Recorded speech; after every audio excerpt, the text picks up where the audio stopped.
The cambium ring cut off new cells towards both the side, inner and outer. Cork cambium outer से cork, inner से secondary cortex.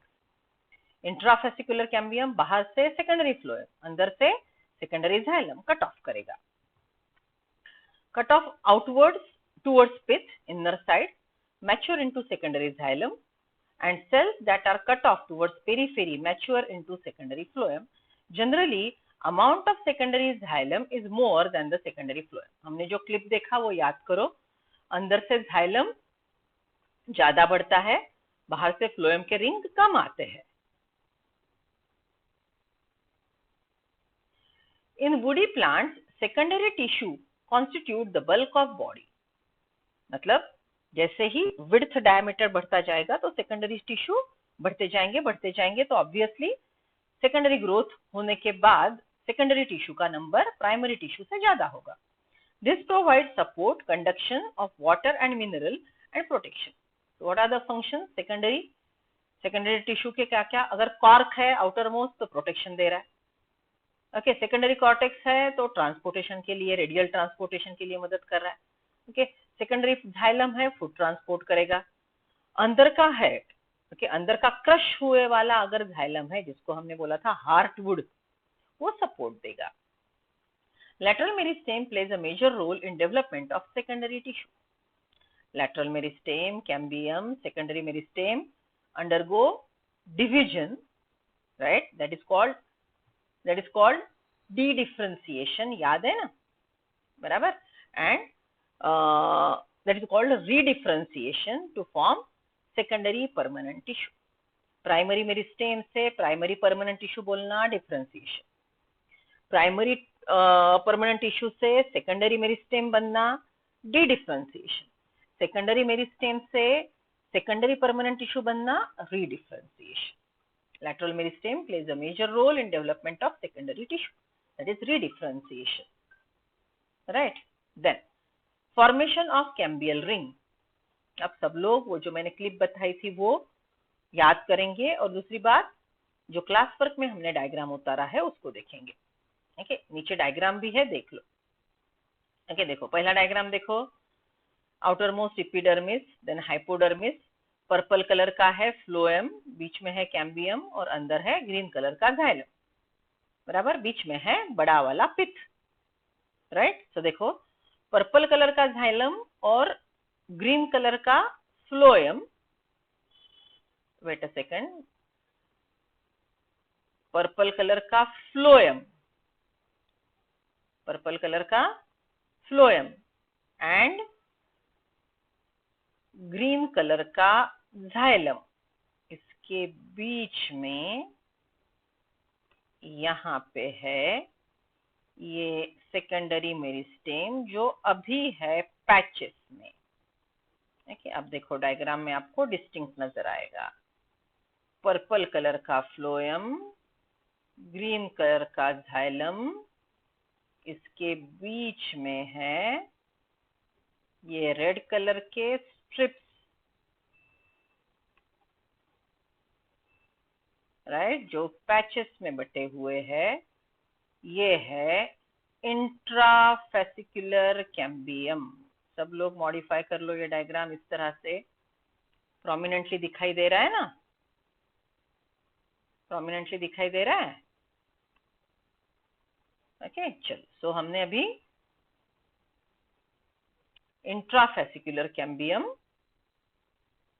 अच्छे से डिमार्क कर लिया. इसको बोलते हैं, ये बन गया पैचेस में, राइट? ओके, जैसे सेकेंडरी ग्रोथ शुरू हो जाएगी तो इसके बीच में ये जो है, इसके बीच में, now I am changing, I am using red colour only, I am using orange, okay, so that you can identify. ये दोनों के बीच में यहाँ पे इंटरफेसिकुलर कैम्बियम बनेगा. रेड है इंट्राफेसिकुलर, येलो है इंटरफेसिकुलर. अगर ये ऐसी कंप्लीट रिंग बन गई, बराबर, तो ये जो पैचेस में था लेफ्ट हैंड साइड को, ये पूरा रिंग में कन्वर्ट होगा. So that is formation of cambium ring. With the onset of favourable season, मतलब जैसे सेल डिवीजन के लिए फेवरेबल कंडीशन आएगी, meristematic cells of intrafascicular cambium become active. Hormonal condition है, प्लांट का एज है, सीजन है, ये पूरे favourable, internal as well as external condition favourable हो गए तो डिवीजन शुरू हो गया।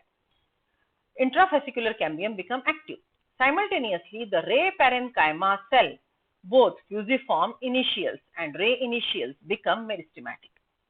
बराबर। सो यहाँ पे दोनों साइड, यहाँ पे फ्यूजिफॉर्म इनिशियल और रे इनिशियल, मतलब ये जो बीच में का पैच है, ये शब्द ध्यान में रखेंगे। रे पैरेनकाइमा सेल्स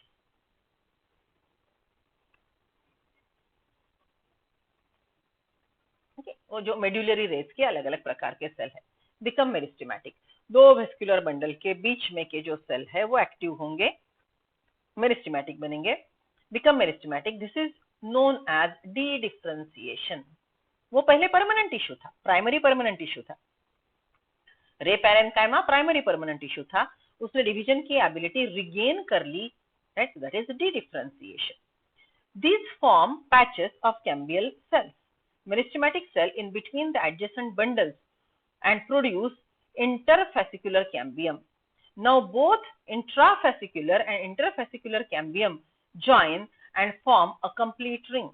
Okay, देखो ये रेड कलर के पहले से थे, अब ऑरेंज कलर का बीच में आ गया तो कंप्लीट रिंग बन गई। This is known as cambial ring. अब ये पूरा होने के बाद इसको बोलेंगे cambial ring. This is known as cambial ring. This is possible because they lie in one plane. एक ही प्लेन में होते हैं, राइट। तो दोनों के बीच में टिश्यू डेवलप हो गया मेरिस्टेमेटिक, तो रिंग बन गई। During favorable conditions, spring wood, early wood is formed, which has broader xylem bands. Okay, अब सबसे पहले wood is secondary xylem, ये ध्यान में रखेंगे। यहाँ पे लिख लो, write down here, wood is secondary xylem। यहाँ पे लिख लो सब लोग, wood is secondary xylem, लिख लिया। ओके, अब देखो जैसे ही फेवरेबल कंडीशन आ गया तो स्प्रिंग वुड, याद है सीजन सिखाए थे, विंटर जनवरी, देन आएगा स्प्रिंग, फिर आएगा समर, फिर आएगा रेनी, फिर आएगा ऑटम और अंत में फिर से विंटर। तो विंटर के बाद जब फेवरेबल कंडीशन आएगी, टेम्परेचर बढ़ना शुरू होगा, तो सीजन में, ईयर में अर्ली तैयार होने वाला would is early would. Okay, spring would is also called early would. Okay, spring would is the wood which is formed in spring, which has broader xylem bands। Okay, अब देखो यहाँ पे ये draw कर लो कि ये स्प्रिंग वुड के जो वेसल्स का डायमीटर है, ये बड़े बड़े ल्यूमन वाले वेसल्स बनेंगे। तो ये जो बैंड बनेगा ये लाइट कलर का बनेगा। इस प्रकार की सेल की वजह से जो बैंड बनेगा, राइट, ये राइट कलर का बनेगा। ओके, तो spring wood has light colour because it has broad lumen. Wide lumen, fibres are less in number, low density. Obviously अगर बड़े बड़े ल्यूमन है तो डेंसिटी कम होगी। Whereas during unfavorable season, autumn wood, okay, अब देखो स्प्रिंग में बहुत ही फेवरेबल कंडीशन आ गई, स्प्रिंग समर में फिर से अनफेवरेबल हो गई, ऑटम में अभी थोड़ा टेम्परेचर मॉडरेट होता है और फिर ठंड शुरू हो जाती है, so comparatively it is unfavorable. Whereas in unfavorable season, autumn wood, autumn में बनने वाला वुड, ऑटम वुड जो सीजन में ईयर में लेट आता है, is form which has narrow band. ठीक है, अब देखो नैरो बैंड बनने की वजह से, I am purposefully selecting black colour. Okay, यहाँ पे अगर छोटे छोटे ल्यूमन वाले सेल बनते हैं, छोटे छोटे ल्यूमन वाले, ओके, तो देखो ये डार्क बैंड दिखेगा क्योंकि ये छोटे ल्यूमन वाले सेल बनेंगे। बड़े ल्यूमन वाले सेल है तो वो लाइट कलर का बैंड दिखेगा। बराबर है, right. So here because the cells are with narrow lumen they develop dark color. Okay, so what is this? Winter में बनता है, सॉरी ऑटम में जो बनता है ऑटम वुड, वो डेंसिटी उसकी ज्यादा रहेगी, डार्क रहेगा, ल्यूमन छोटा रहेगा, right. Okay, seen is formed has narrow xylem band, darker in color, lumen is narrow and walls are thick and abundant, fibers are present. Okay, so ये पूरा definition है, लिख लो.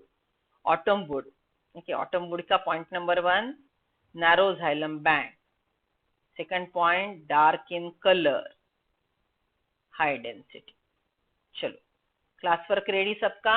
Make 2 column, spring wood oblique early wood, second column autumn wood oblique late wood, both are type of secondary xylem. Point number 1, spring wood develops in spring, autumn wood develop in autumn. Second point, spring wood formation occur early in year, so it is early wood. Autumn wood formation occur late in year, that will be autumn wood. Early late तो समझते हो ना, season याद करना पड़ेगा. Okay, then next point, spring wood has a wide lumen, hence less density. Autumn wood has narrow lumen, hence more density. Spring wood lighter in color, autumn wood darker in color. आगे differences, okay, दोनों मिलके एक star point लिख लो. Spring wood and autumn wood collectively, spring wood and autumn wood collectively make up annual rings. It make up annual rings. Okay, sure. Then tertiary element of heartwood are plugged by ingrowth of adjacent parenchyma cells is tylosis. ये शब्द NCERT में नहीं है, लेकिन इस पे बहुत MCQ पूछते हैं, टाइलोसिस. तो सब लोग इसको डबल मार्किंग कर लो. टाइलोसिस, इसका डेफिनेशन देखो. Tertiary element of heartwood are plugged in growth of adjacent parenchyma. अब देखो, ये ऐसा tertiary element ट्रकिड है या ऐसा ये वाइड ल्यूमन वाला ये वेसल है, बराबर. और इसके बाजू में जाइलम पैरेन्काइमा है. ओके, अब देखो, ये जो जाइलम पैरेन्काइमा है, ये इसके अंदर जो पिट्स रहेंगे ना, उसमें से अंदर आके ऐसे आउटग्रोथ अंदर प्रोट्रूड करेंगे. रेड कलर से मैं जो ड्रॉ कर रही हूँ, that is xylem parenchyma, which is producing balloon like outgrowth in the vessel is called tylosis. Right, definition आ गई. They are filled by oil, gums, resin, tannin called as extractives. Okay, जो secretion है वो lumen में जाके बैठेंगे, right. उसकी वजह से वो ल्यूमन चोक हो जाएगी, वो जो अंदर का एम्प्टी स्पेस था वो ब्लॉक हो जाएगा, और अब ये हार्टवुड बनना शुरू होगा. Thus, inner non-functional durable part which is resistant for pathogen is called duramen or heartwood. ये पॉइंट सब लोग ध्यान में रखेंगे. Because of secretion, the lumen is collapsed, so it become non-functional. But because of this chemical, it is resistant to pathogen, so it is heartwood. Okay, मतलब टर्माइड proof ये बनेगा. Plant के अंदर का वुड डार्क कलर का टर्माइड proof, बराबर. तो plant को जिंदगी भर सपोर्ट देगा. ओके, बाजू से ट्रांसपोर्ट चल रहा है, बीच में का हार्टवुड, बाजू का फ्लोएम और जाइलम वाटर फूड ट्रांसपोर्टेशन कर रहा है. Okay, outer lighter functional part of secondary xylem cells are living no deposition lighter and less durable, more susceptible to pathogen. Living जो है वो ससेप्टिबल रहेगा, जो डेड हो गया वो रेजिस्टेंट रहेगा, क्योंकि लिविंग ऑर्गेनिज्म पैथोजन को खाना पीना देता है. डेड टिश्यू के पास नॉन बायोडिग्रेडेबल केमिकल है. ओके, तो वो केमिकल यूज करके पैथोजन जिंदा ही नहीं रह सकता. लिविंग सेल के पास पैथोजन के लिए फूड है, इसलिए पैथोजन लिविंग सेल को अटैक करता है और वहां पे जिंदा रहता है क्योंकि उसे फूड मिलता है. And involve in conduction of SAP is called sapwood. जो आउटर है ट्रांसपोर्टेशन करता है, जिंदा है, that is sapwood. Okay, so heartwood is innermost dark in colour, sapwood outer functional, जो ट्रांसपोर्टेशन में मदद करेगा. चाहे तो लिख लो क्लास वर्क में, heartwood sapwood. Heartwood centrally located, sapwood peripheral. Heartwood dark, sapwood light in color. Heartwood xylem elements are blocked with resin tannin. इधर sapwood में लिखेंगे the lumen are open and help in transportation. Heartwood durable, strong, resistant to pathogen. Sapwood not durable, soft, susceptible to pathogen. आगे differences. चलो, cork cambium and secondary growth. सब लोग class work वो diagram आंखों के सामने रखो. Increase in diameter of stem by secondary growth is mainly due to activity of vascular cambium present in outer cortical layer. Cortex में जो कैम्बियम एक्टिविटी शुरू होती है, that is what is cork cambium. When epidermis get ruptured, it becomes necessary to replace this cell by new cell. जैसे diameter बढ़ेगा, outer epidermis crush हो जाएगा, rupture हो जाएगा, टुकड़े टुकड़े हो जाएंगे. तो प्रोटेक्शन के लिए कॉर्क कैम्बियम बाहर से कॉर्क बनाएगा. When epidermis gets ruptured, it becomes necessary to replace this cell by new cell. Phelogen cork cambium develops in extracellular region of stain. ये शब्द ध्यान में रखो, एक्स्ट्रास्टीलर. स्टील मतलब वेन, लिख लो यहाँ पे. एक्स्ट्रास्टीलर वेन के बाहर, स्टील के बाहर. देखिए स्टील कहाँ से शुरू होती है, मैंने डेफिनेशन लिख के दिया था. When stele include pericycle inward, pericycle से अंदर तक. Pericycle, phloem, hypocambium, xylem and pith. Pith भी है तो है, नहीं तो नहीं है, दैट इज स्टील. तो स्टील के बाहर कैम्बियम कहाँ पे है, कॉर्क रीजन में. राइट, वो कॉर्क कैम्बियम है, that is extrastelar growth, stele के बाहर. The outer cortical cells of cortex become meristematic and produce a layer of thin walled rectangular cell. This cells cut off new cells on both sides. The cell produced on inner side develop phloem cork, whereas on the inner side produced phloderm. याद करो, हमने 3 शब्द सीखे, phloem, phlogen, phloderm. मैंने क्या बोला था, जैसे अंदर जाएंगे स्पेलिंग बड़ा होगा, तो सबसे बाहर phloem, that is cork. Right, cork cambium is phlogen और secondary cortex is phloderm. बराबर, सबको डायग्राम में दिखाई दे रहा है. Just read it and follow the diagram. These cells cut off new cells on both sides. The cells produced on outer side develop phloem, that is cork, whereas on the inner side produce phloderm, that is secondary cortex. The cork is impermeable in nature and does not allow entry of water due to suberized wall. Important point.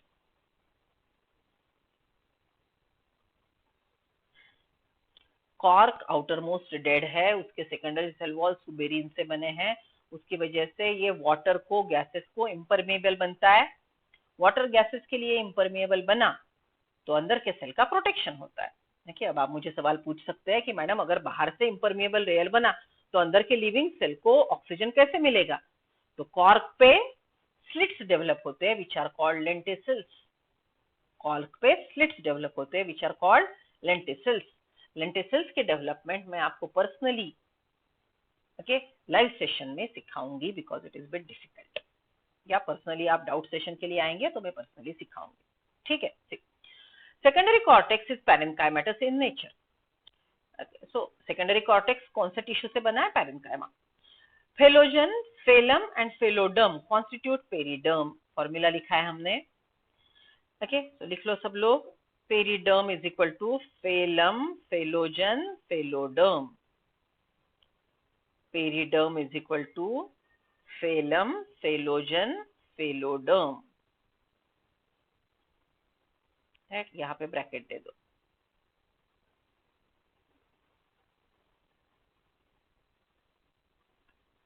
Phellem is equal to, sorry, ऐसा पूरा bracket दे दो। Phellem is equal to, sorry, periderm is equal to phylum, phelogen, pheloderm. The activity of cork cambium develops a pressure on the outer cells, on the cells, and these cells die. अंदर से xylem बहुत grow होगा, बाहर से भी division होगा, तो pressure आएगा और सेल मरने लगेंगे। Bark is a non-technical term referring to all cell type present found external to vascular cambium, including secondary phloem. Bark of early season is soft and of late season is hard. Okay, so bark definition लिखा है हमने secondary phloem के outward पूरा। Okay, चलो अब lenticels के बारे में थोड़ा बोलते हैं। Lenticels are aerating pores। सब लोग प्लीज ये pore शब्द को कट कर दो और यहाँ पे लिखना slit। Pore is round, slit is lengthwise, बराबर, तो ये स्लिट होती है, पोर नहीं होता। Lenticels are aerating slits present on raised scars of surface of bark. Okay, bark मतलब बाहर का जो सबसे कॉर्क है उस पे ऐसे स्लिट्स दिखते हैं, देखते ना आप, कॉर्क दिखता है ना, तो स्टेम पे देखो ऐसे लंबे लंबे, that is what is lenticel. These are portion of periderm, ये पेरिडर्म पे बनता है, where phellogen activity is more. Lenticels means for gaseous and water vapour exchange. अभी मैंने बोला था ना कि आउटर मोस्ट कॉर्क पे स्लिट रहेंगे, रेस्पिरेशन के लिए अंदर ऑक्सीजन आएगा, अब ओपनिंग है तो थोड़ा वाटर वेपर का ट्रांसपिरेशन से लॉस होगा। Monocot stem lack cambium, hence secondary growth does not take place. Monocot के वेस्कुलर बंडल क्लोज्ड है, कैम्बियम एब्सेंट है, so it doesn't cause secondary growth. But the accessory cambium develop in plant like Dracena, agave, palm, root, ये exception है, please highlight. Right? These are monocot plant which show secondary growth. Show presence of secondary growth. This is called analogous secondary growth. इसमें coconut भी आ सकता है। Okay, चलो। Anatomy of root, stem and leaf. Anatomy of dicot root. The transverse section of a typical dicotyledonous stem shows following anatomical feature. The outermost single layer is cell without cuticle. Okay, root पे cuticle नहीं होता. Epidermal root hair cells are without cuticle, right? And epidermis of stem has cuticle. The outermost single layer of cell without cuticle is epiblema. बात को समझो, root के epidermis को epiblema बोलेंगे। कुछ epidermal सेल, कुछ epiblema सेल मॉडिफाई होके root hair cell बनते हैं, और रूट हेयर सेल को पैरेलल वर्ड है पाइलीफेरस cell. epidermis of root is equal to epiblema. root hair cell is equal to pileferous cell. Some of the cells are prolonged into unicellular root hair. Next to this is the cortex, which constitute of several layers of typical parenchymatous cells. After the death of epiblema, outer layer of cortex become cutinized and is called exodermis. The cells are barrel-shaped and their radial walls bear Casparian strips or Casparian bands composed of suberin. Near the protoxylem, there are unthickened passage cells. A single layer of parenchymatous pericycle is present just below the endodermis, which found the stele or vascular cylinder. Still consists of 2 to 6 radial vascular bundle. Xylem is exarch. Exarch मतलब छोटा xylem towards periphery. छोटा xylem is protoxylem. Based on the number of group of xylem and phloem, stele may be diarch or hexarch. जितने number है accordingly उसका नाम होगा। A parenchymatous connective tissue or conjoined tissue is present between xylem and phloem. पता नहीं क्यों ये शब्द हमेशा भूल जाते हो, तो सब लोग रेड मार्किंग कर लो इसको।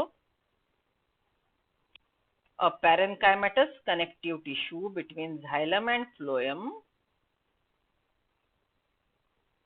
parenchymatous connective tissue between xylem and phloem is called conjunctive tissue, connective tissue. अब ये देखो, ये छोटा वाला प्रोटोजाइलम, बड़ा वाला मेटाजाइलम, बीच में है फ्लोएम के बैंड, राइट. चलो कलर कर देते हैं. ओके, तो ये यहाँ पे है, ये है जाइलम, सॉरी ये रेड कलर का है फ्लोएम, बराबर, और ग्रीन कर देते हैं जाइलम, प्रोटोजाइलम प्लस मेटाजाइलम. तो ग्रीन जाइलम और ऑरेंज फ्लोएम के बीच में ये जो टिश्यूज है इसको बोलेंगे कनेक्टिव टिश्यू और कंजक्टिव टिश्यू.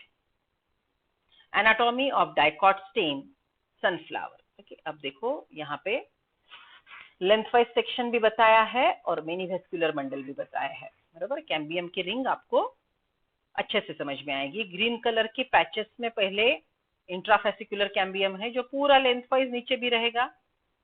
कैम्बियल रिंग बनेगी तो फिर इसके बीच में ऐसे पैचेस बनना शुरू हो जाएंगे, इंटरफेसिकुलर कैम्बियम, ओके, जिसकी वजह से रिंग पूरी बन जाएगी, बराबर. तो हमारी डायग्राम बेहतरीन है, सबसे बेस्ट है, वो डायग्राम आंखों के सामने रखेंगे और ये सेकेंडरी ग्रोथ में पढ़ रही हूँ.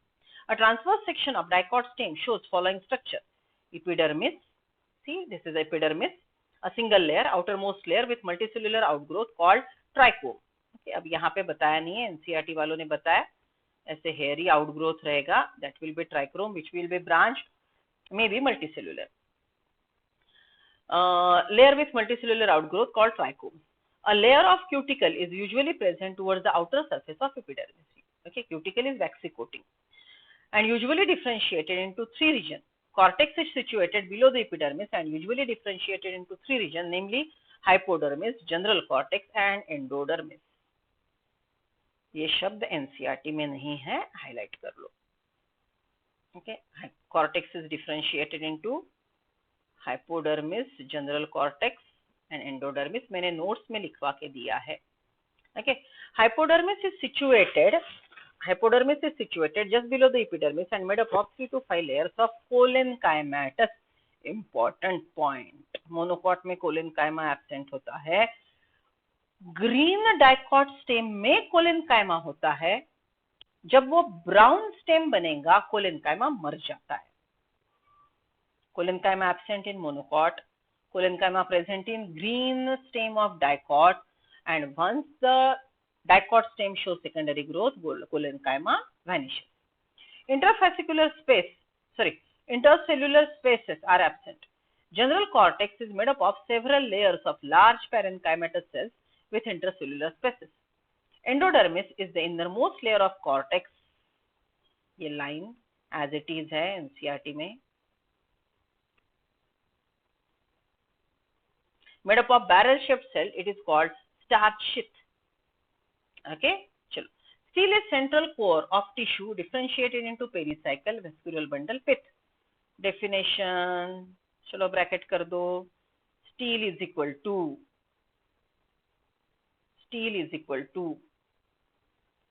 pericycle, vascular bundle, pith, और पिथ के सामने हमने दिया था question mark,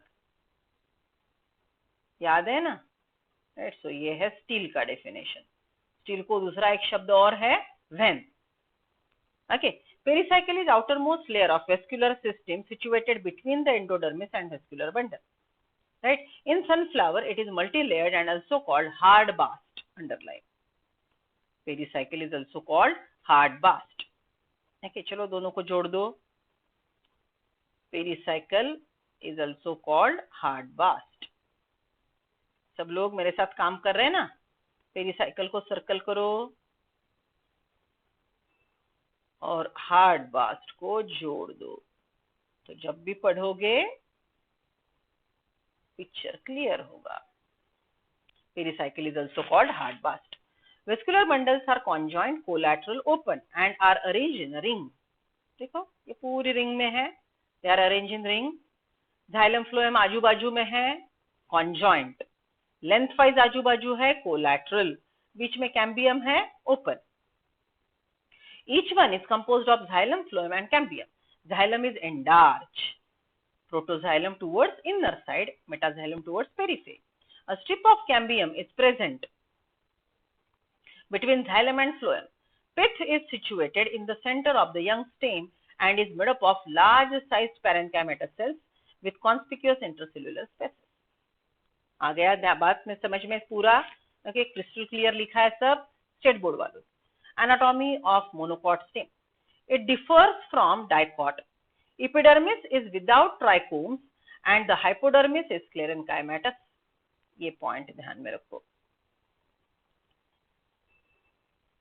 Hypodermis is sclerenchymatous for mechanical strength. Vascular bundles are numerous and scattered in ground tissue. Each vascular bundle is surrounded by a sclerenchymatous bundle sheath. Vascular bundles are conjoined, collateral and closed without cambium. Cambium नहीं है तो closed. Xylem is endarch and show lysogenous cavity. ये शब्द लिख लो. कुछ cell जो है उसका लिसिस हो जाएगा और बीच में कैविटी बनेगी. That is lysogenous cavity. Pith is absent. Secondary growth also absent. Okay? पूरा ग्राउंड टिश्यू जो है फ्यूज्ड है. ग्राउंड टिश्यू में डिफरेंशिएशन नहीं है. उसमें मेनी वेस्कुलर बंडल डूबे हुए हैं. अंदर का वेस्कुलर बंडल बड़ा है, पेरिफेरी का छोटा है. तो सेम डायग्राम हमने देखे हैं, मैंने प्रोजेक्टर पे आपको बताया है, कलरफुल डायग्राम देखे हैं और दोनों में हमने डिफरेंसेस भी लिखे हैं. So please read your class work. Anatomy of leaf, dorsiventral leaf. Leaf is very common in dicotyledonous plant where the mesophyll tissue is differentiated into palisade and spongy parenchyma. Okay, देख लो ये. See, this layer, ये ऊपर का, right, ये है palisade. यहाँ से यहाँ तक column like structure, right, और ये पूरा है नीचे का spongy parenchyma. Palisade plus spongy parenchyma make up the mesophyll. Okay, see. Upper epidermis consists of single layer of thickly packed rectangular barrel-shaped parenchymatous cells. Epidermis, same. देखो. Rectangle, compactly arranged, barrel-shaped, cuticle. Okay, protection देने के लिए. Right. Distinct layer of cuticle lies on the outer side of the epidermis. Stomata are generally absent. Generally, हाँ, ये generally शब्द को ध्यान में रखेंगे. Generally, dorsiventral leaves are hypostomatic. Okay, सब लोगों ने अब epidermis को जो मैंने हाईलाइट करना था वो हमने इसके पहले भी किया था. Epidermis यही प्रकार की मॉर्फोलॉजी रखता है. Between upper and lower epidermis there is chloroplast containing photosynthetic tissue called mesophyll. Mesophyll is differentiated into palisade parenchyma and spongy tissue. Palisade parenchyma is present below upper epidermis. लिख लो mesophyll is equal to, यहाँ पे formula लिखो, mesophyll is equal to spongy cell plus palisade. आप यहाँ ऐसा भी लिख सकते हो, mesophyll is equal to adaxial palisade abaxial spongy parenchyma. Upper lower, बराबर ना. ब द लो सीखा था हमने.